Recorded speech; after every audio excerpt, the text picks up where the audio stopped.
Vamos então ver o terceiro caso de ângulos de lados paralelos. São ângulos de lados direta e inversamente paralelos, isto é, são ângulos que incluem as duas situações anteriores. E, como vemos aqui, o que é que acontece? Acontece que o lado origem, a semirreta de um lado origem, deste lado origem, tem sentido oposto à outra semirreta do outro lado origem, mas contudo as semirretas dos lados extremidade têm o mesmo sentido. Por isso é que são direta, que são o caso deste, e inversamente paralelos. São paralelos, mas sentidos inversos. São paralelos e sentidos o mesmo sentido. Por isso é que direta e inversamente. Vamos ver isso agora no GeoGebra. E então, os ângulos de lados direta e inversamente paralelos, 2 a 2, são ângulos cuja soma de amplitudes é igual a 180 graus. São suplementares. Isto é, se nós fizermos variar, neste caso nós temos um ângulo agudo, temos aqui o ângulo agudo, à medida que aumentamos o valor, a determinada altura ele passa a obtuso, maior que 90. E a segunda subsituação é, no caso dos ângulos, o somatório ser superior a 180 graus, a soma dos dois ângulos é superior a 180 graus, o que é que acontece? Acontece que a sua diferença é de 180 graus. 224 menos 44 dá 180. Ora, nós vamos ver aqui a questão do paralelismo primeiro. Retas de origem e retas que passam pelo lado de extremidade. Vamos ver a primeira parte,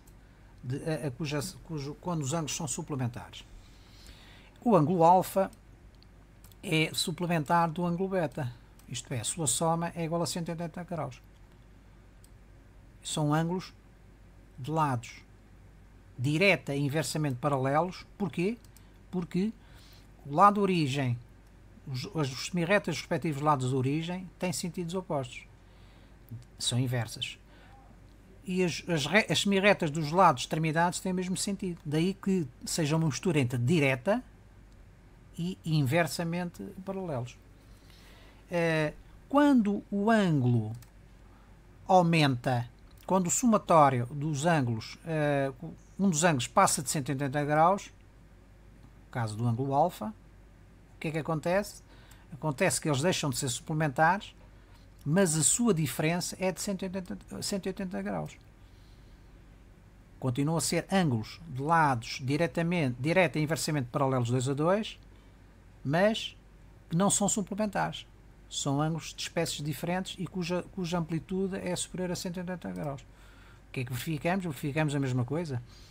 Verificamos que os lados de origem, as semirretas que contêm os lados de origem têm sentidos inversos, e as semirretas que contêm os lados de extremidade têm o mesmo sentido.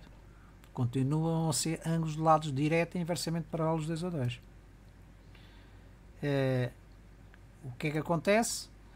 Aqui pode-se tirar duas conclusões. Primeira conclusão: se o somatório dos ângulos, a amplitude dos ângulos, for de 180 graus, não é? Nós, conhecendo um ângulo, sabemos o outro.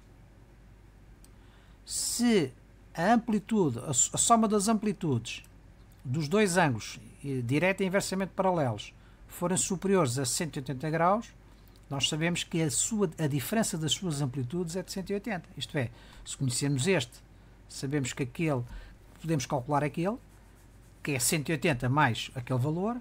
Se conhecermos este e que quisermos saber o outro, sabemos que o valor do ângulo beta é igual ao valor do ângulo alfa menos 180 graus.